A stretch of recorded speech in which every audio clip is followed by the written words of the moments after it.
Assalamu alaikum, welcome to Game Changer. I'm Maryam Zia. In today's program, we will be talking about a pressing issue that not only impacts Pakistan, but of course it resonates on international stage as well. That are the, of course, economic impacts of climate change. When we talk about Pakistan, of course, Pakistan is one of the worst affected countries of climate change.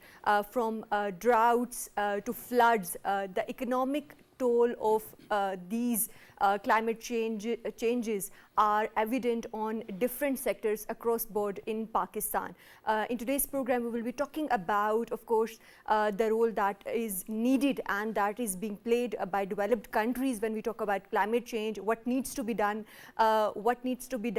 regarding the mitigation strategies, and also when we talk about the climate financing, what needs to be done by the countries who are developed and who are contributing actually to these climate change impacts that are impacting the developing countries. And of course, we will also be talking about the economic tolls of these climate changes on Pakistan's different sectors, what kind of policy measures are being taken and what needs to be done to, of course, lessen the impact of these changes.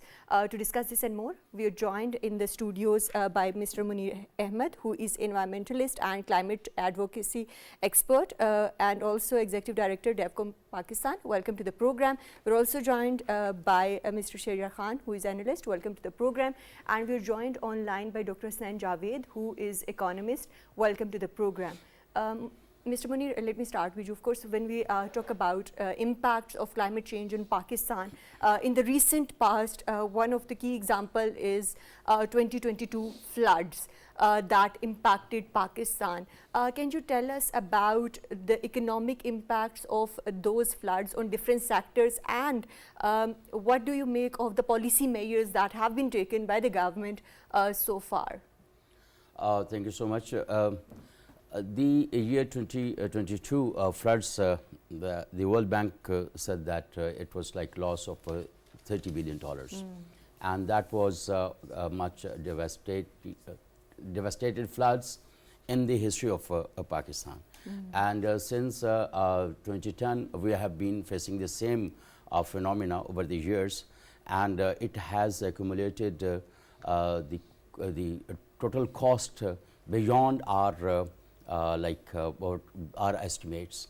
And right from agriculture to infrastructure to the people, and we have faced so much miseries. And the world also, the developed world also made some commitments and pledges to fulfill, to redevelop the infrastructure and rehabilitate the And what people. do you make of those recovery efforts, Munir sir? But everything was disturbed, and we have to rehabilitate our agriculture, and especially we have to rehabilitate the homeless people, and we also have to reconstruct the government infrastructure and the telecommunication infrastructure that we lost in 22.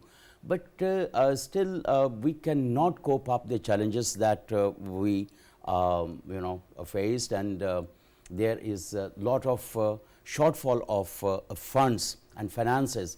On the other hand, we consistently facing the climate impact in terms of droughts in most part of the Pakistan, and secondly, heat waves is also, and now, the entire April, this month has been raining all around Pakistan, and that was and that is the purpose of this program, that what we have learned from the past experiences. So, Sheharyar, when we talk about, of course, floods 2022, a number of sectors were affected by this, especially when we talk about housing as well as the agriculture sector. So what do you make of the recovery efforts at this point in time, especially when we link it to the economic tolls of those floods and the policies that were needed by the government, and what has been done so far in this regard? So, Mariam, when we talk about the devastating floods of 2022, according to the estimates of the World Bank, there was a loss of around 2.2% for Pakistan's GDP. So, that's a big loss for a developing country. Four main sectors were identified that were basically being directly affected by the impacts of climate change. So, one's like agriculture, productivity. So, what we're basically now observing is the patterns of like rainfall that are changing consistently, and it's very erratic in that nature. Other than that, when we look at the glacier melting, so like water scarcity and water related issues, they're also like becoming a major source of I would say scarcity in water, and as well as security when it comes to water. So those are two areas. Third is energy efficiency. So energy is like one of the areas that's having an impact on Pakistan's economy and as well as the environment as well.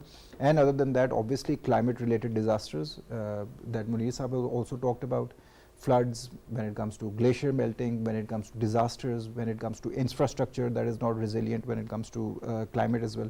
So these are the four areas that have been identified. And these areas are also very comprehensively covered in the Pakistan's climate change policy as well. Now, where does the challenge come from? There are like two main areas that I've like identified. One is accessing international partnerships which will support Pakistan in mitigating all of these effects that I've like just like pointed out. Other than that, the internal lack of funds there and resources that Pakistan is going through. So to basically go through the process of adaptation, that requires a lot of funds. And I see that now with the current government, they are developing task Right. We will forces. be moving towards the adaptation and funds later in the program. But Dr. Hasnain, when we talk about these vulnerable sectors that have, of course, highlighted by Sheharyar as well, what do you make of the tailor-made policies that were, of course, the paperwork was done in the previous government? What do you make of the implementation efforts so far, and what needs to be done to lessen the adverse impacts on these vulnerable sectors? Yeah, thank you very much. First of all, I just appreciate that you have taken this very important topic.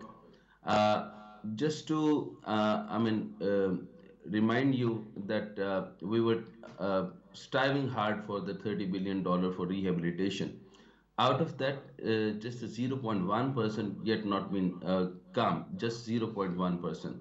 And it is a very critical situation. We need funds for the rehabilitation, and that all COP27, COP28, not a single penny in a better way, just in a few $1 million came thereby, but all of the arrangement is being asked is yet not been come. Now, the World Bank estimates the climate change could cause Pakistan GDP to shrink by the staggering 8 to 20% by 2050 is left unchecked. So that means we are going to face a biggest climate change ever. Of course, the right after 10 years or maybe 8 years, there would be no gas. After a few times, if we will not work on the hydropower projects and the gas, so we will out of energy. But as far as the climate, that is a biggest challenge ever is coming, which will definitely hurt our bumper crops, which is so far we are dealing with. That's another matter. What is the financial problem and the managerial issue currently we are facing on? But the major critique on the climate change policy and the governance gap, that is a very much important thing. So, very important thing is a lack of implementation. Despite having policies in place, there is a significant gap between the policy formulation and effective implementation. Many climate change policy remain largely unimplemented at the grassroots level. So this is a concern of the department, climate department, why they are not focusing on these issues. So weak institutional capacity, limited financial resource. Of course, we have a limited financial issue, but the execution, they are not determined for the policy to be executed. And as I have received many resource for, papers, and my resources tell me about those implementation, they don't have the capacity, they don't have the framework, and also don't have the efficiency to implement the policy and coordination among the relevant governmental bodies. So inefficient financial resource allocation to climate change initiative hinder the implementation of adaptation and mitigation measure. Budgetary constraint, yes. Yet another very big issue is budgetary constraint restrict the scale of effectiveness of the climate action. Then is the adequate data and research, poor governance and corruption, fragmented There are policy a lot of landscape. roadblocks when we talk about these implementation Then I just, issues. yeah. Sure, sure. Please go ahead. Yeah. Then the very important issue is the policies. What you are talking about is that is very important. Pakistan already has a national climate change policy. So this I request you to ask your panelists, of course, to the audience, what is the problem with our national climate change policy outline? We have the national climate change policy for these strategies, and the successful execution to continuous improvement and these implementation will be vital in minimizing economic impact of the climatic change, which would be the water management, disaster preparedness, and the climate smart agriculture.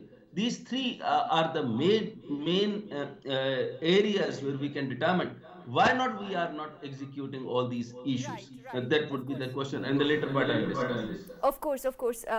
This is the key question, and Munir Sahab, I will ask you this question. And in addition to this, of course, we also know about Pakistan's commitment to reduce carbon emissions to around 50% by 2030.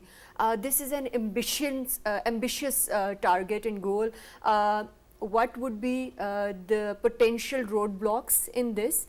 In addition to finance, and also when we talk about other issues regarding implementation of climate change policy, what would you like to add in that? What do you make of this policy as a climate activist? First of all, I would like to say two things. That when we say adaptation, adaptation also includes preventive measures that we can do. True. Like if you feel like more cold, you can wear another sweater or a blazer. So, but we are not able to do even that one.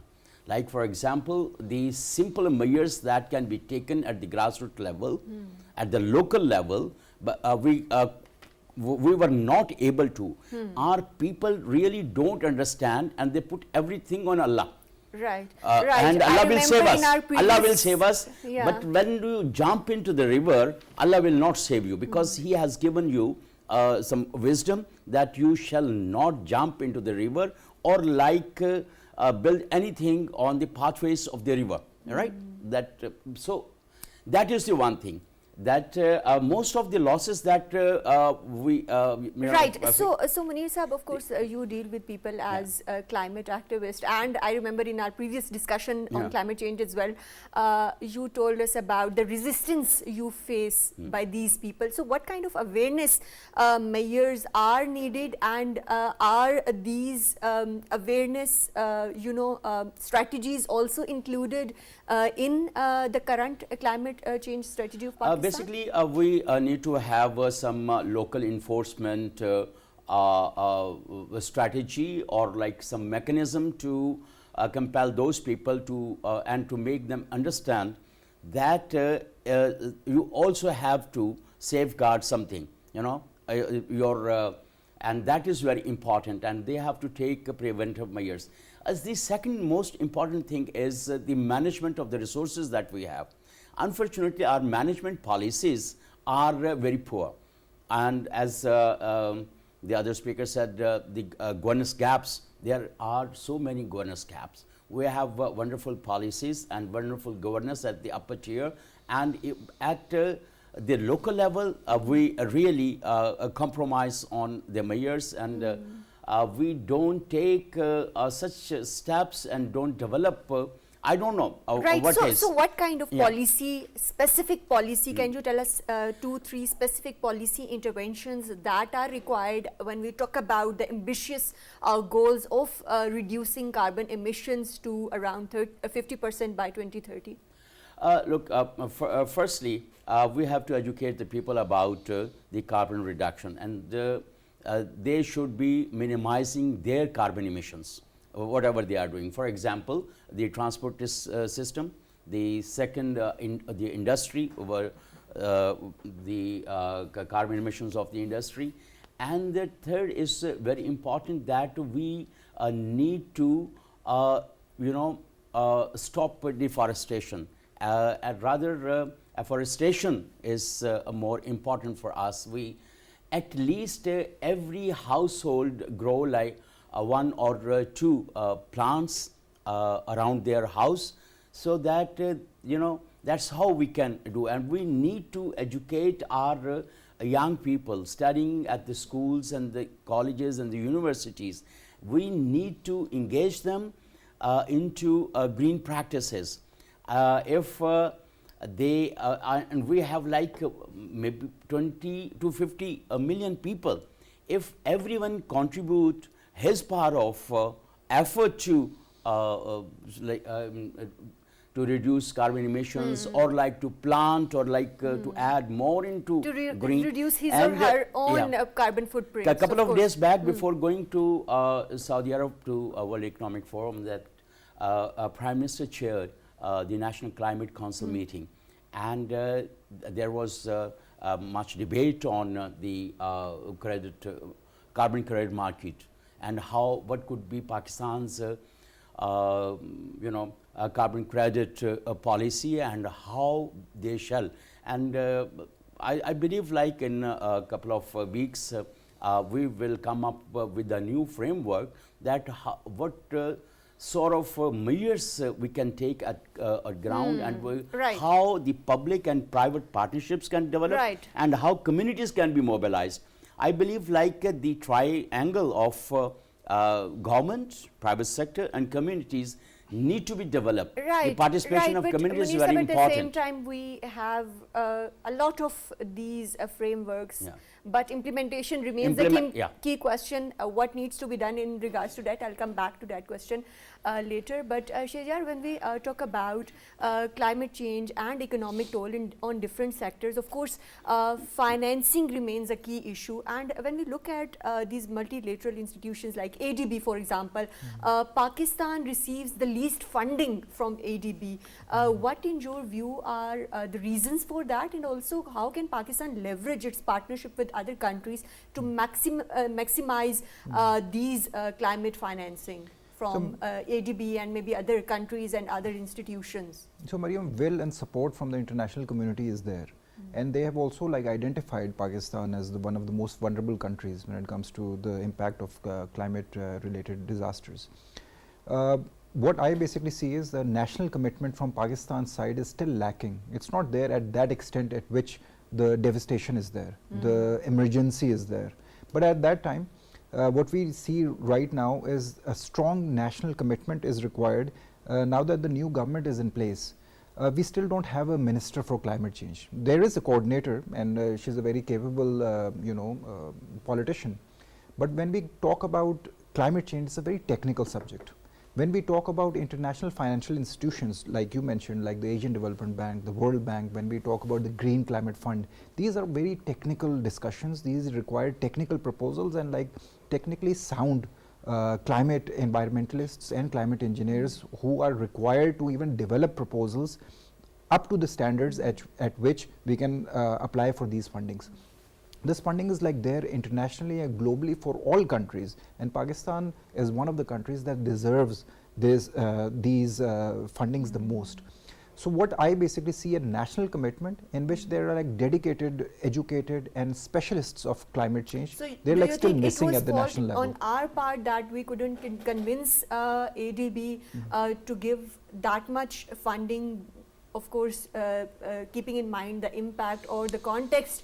Of course, as you mentioned, that these developed nations, of course, they know how much Pakistan has suffered because of the climate change. But still, when we look at the figures, Pakistan is the least receiver of these funding. So do you think that is on our part that we couldn't convince them? So it's like on both parts. Pakistan needs to do its own homework as well. So when we Right. develop proposals, project management proposals as well, they need to be up to par and develop frameworks that are acceptable by international financial institutions. And we need to develop proposals at those standards. We need to develop monitoring and evaluation frameworks on which we can use those fundings. Other than that, a lot of like that funding is still in not really grants. They're like in the forms of loans. And if we have to return those loans, we can like see that Pakistan is still very debt heavy and would want to like avoid getting And we into cannot further. afford other Exactly. So we need to like access funds which are there in the form of grants. And obviously for both type of funding, if we talk about UN, if we talk about multilateral financial institutions, we need the resources and the technically capable Right. people who can actually go and tap into those fundings as Right. well. I see Munir Sahab wanting Yeah, to add something. I just want to add one thing that Rumina Khurshid Alam, who is the coordinator to the Prime Minister on climate change, and on the other hand, we have over 40 people in the National Climate Council. So I think Rumina herself is very much, know a lot about the climate and environment, because since her the entire career in politics is very much enriched through in advocacy, she has been in very advocacy and Yeah, technical so- things, but she has the support, and the expansion of the National Climate Council is very welcome. They have added more experts in it, one thing. And secondly, as you mentioned, that Asian Development Bank and the World Bank, they usually give soft loans to countries, and they had given millions of dollars to Pakistan. But unfortunately, we could not utilize that funding more appropriately, and that is the lacuna that we don't have. I don't know, but somehow we could not the efficient management of those funds. And Munir Sahab, at the same time, I want to add yeah, something yeah. else. What role, in your opinion, does this green climate fund Yeah. play in these mitigation strategies? And do you think this is effective? What This needs is to be effective. done? This is effective. Recently, we won a Recharge Pakistan. That would be dealing the entire Indus River system. That is the backbone of Pakistan's economy, and I think, and also like backbone for the people of Pakistan.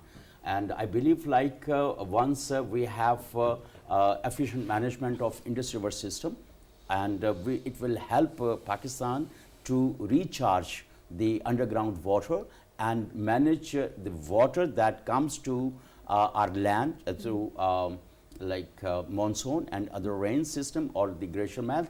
That would be managed and efficiently. If that is managed efficiently in next couple of years, then we will be able to. And I believe that more access to a green climate fund is very vital for Pakistan. And the European Commission, they also have a number of grants for the country grants as well, and very expanded portfolio, country portfolio. I believe like those things must be tapped. Right. And there are how to tap yeah. those things? Let me take this question to Dr. Hasnain. Dr. Hasnain, when we talk about these developed countries historically responsible for greenhouse emissions and impacting countries, least developed countries and countries like Pakistan, how do you think that Pakistan can advocate for climate justice and tap into these funds that are of course available? See, there are few things I wanted to answer, but just to be on safe and just not to be on the critical side, I'm not going there. But there is a very humble question under the Assistant to Prime Minister with the 40 people. Uh, we need to inquire what is the pending money out of COP27 and 28, and there is no strategy I haven't seen, and I will move on to that recent what Munisa has just said. If you allow me, I'll definitely come up on the critical point. But the most important thing is Where is the climate smart agriculture? Do they have developed that? No. The researching and adapting drought resistant crop, heat tolerant varieties, and efficient irrigation techniques can help to farmers adapt to changing weather patterns. The farmers are not getting any of these things out of it. So promote climate smart agriculture practices such as conservation agriculture, agroforestry.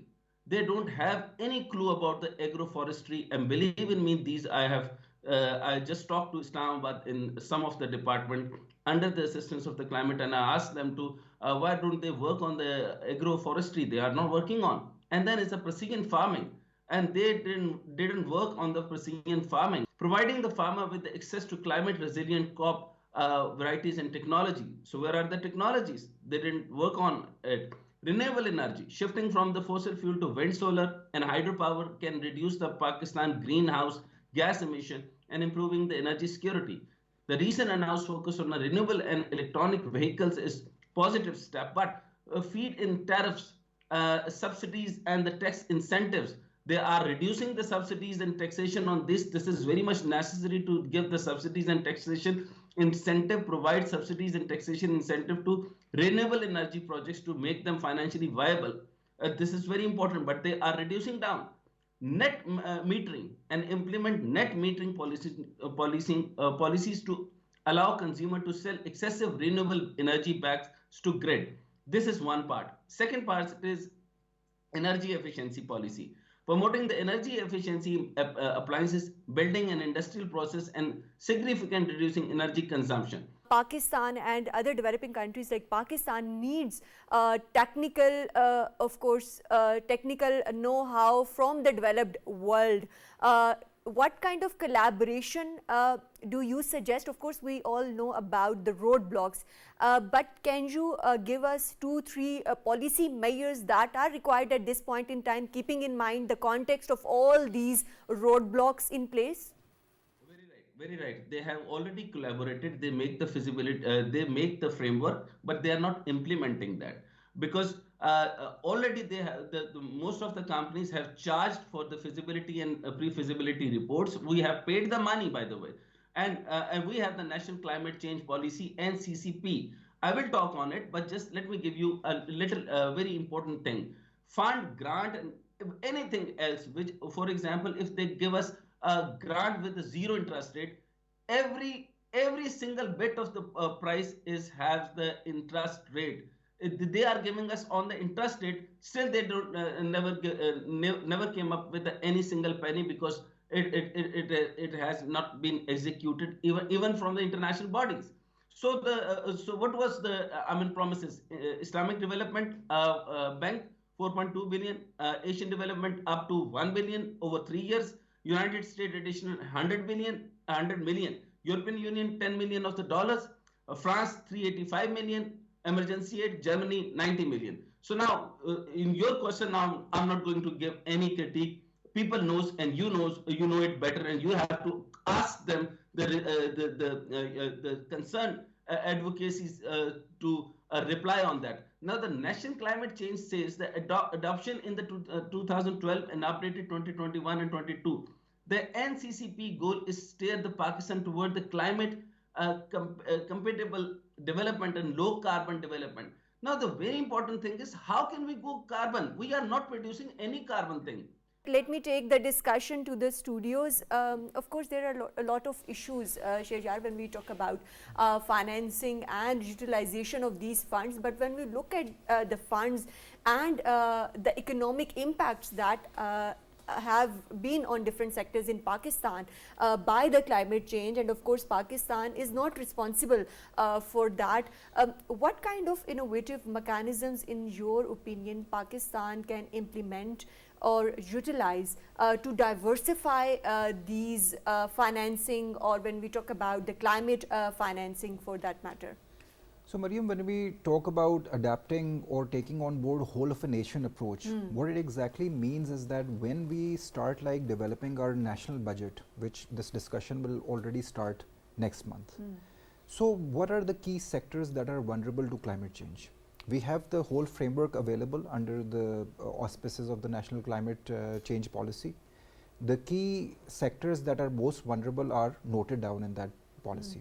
Now, when we are developing the budget for the next year, all of these segments that we've already discussed in the program, when we talk about agriculture, when Right, we talk about we know energy, about those sectors. Of Yeah. course, you alluded to those sectors earlier as well. But when we talk about, of course, innovative strategies or innovative mechanisms for utilizing the funding, because that remains the key question, that remains the key issue, because we cannot move towards adaptation if we don't have the funding, or we cannot talk about the lack of technical know-how that Dr. Hasnain rightly alluded to earlier when we don't have enough funding. So what do you make of the funding? Of course, we discussed COP28 in depth as well, and there are only pledges. So let's talk about those mechanisms. So, Maryam, that is the mechanism I am talking about. When we basically analyze the vulnerabilities of these sectors in the budgetary area, when we develop the budgets for implementing those programs, that's when we'll know what the gaps really are.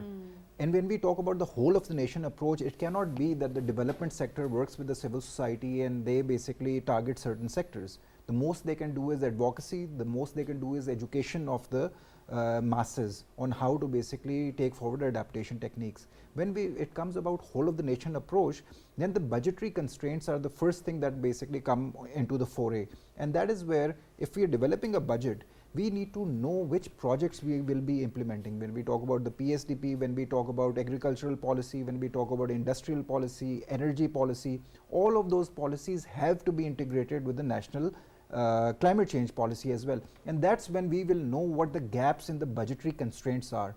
And that is when we take our international partners on board, we give them clear projects with clear monitoring and evaluation frameworks, and we tell them that this is what we want to do in the next 5 years. Now this gap in the funding should be catered to by the international community or these international financial institutions, unless or until we have feasible projects, feasible outcomes, indicators. The international community would be very reluctant in just giving us the money and using it without any frameworks for evaluation, any frameworks without for monitoring. Right, and Munir Sahab, what role can a private sector play in this regard? How can we incentivize private sector to build, of course, climate resilience policies and implementation of those policies? I will come to this point later, but first I would certainly respond to the speaker's point of view that first point is that I'm not the spokesperson of the government, one. And secondly, he spoke about the funds, and I mentioned that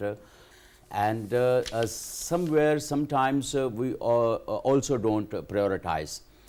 The second point he raised is the climate smart agriculture.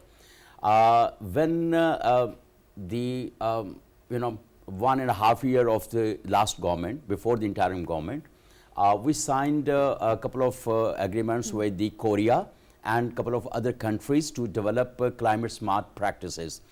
And they are in the process, and I believe we are late, but I believe they will start delivering in the present government as well. And meanwhile, I must appreciate Pakistan Agriculture Council, and they have National Agriculture Research Center, and they have developed several seeds. They are climate resilient. But basic issue is the research that has been developed, it should go to the farmers.